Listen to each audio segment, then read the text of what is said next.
ఈరోజు దేవుని వాగ్దానము. సొమ్మసిల్లిన వారికి బలమిచ్చువాడు ఆయనే. యెషయా గ్రంథము 40వ అధ్యాయము 29వ వచనము.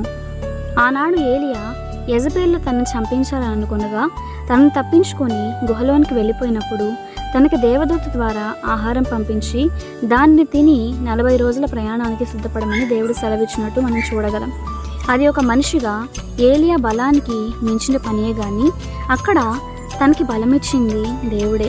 ఒక మనిషిగా ఏలియా తన కోణంలో తాను చూసి ఉంటే తనకు అది ఒక అసాధ్యమైన పనిగా ఉండేది. కానీ ఏలియా దేవుని బలంపై ఆధారపడ్డాడు, ఆ ప్రయాణానికి పూనుకున్నాడు.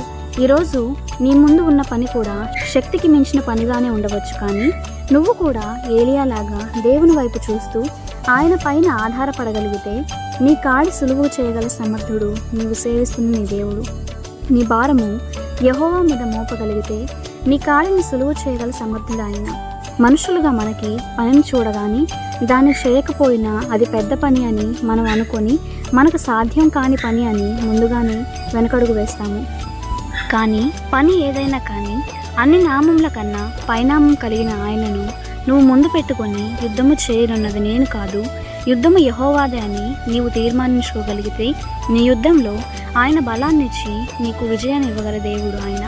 గనుక నీ శక్తిపై ఆధారపడక చిన్న బిడ్డ వలె ఆయన పైన ఆనుకొని ఆయన బలిష్టమైన రెక్కల కింద దాగి ఉండు. ప్రభు కృప మనకు తోడై ఉండునుగాక. ఆమేన్.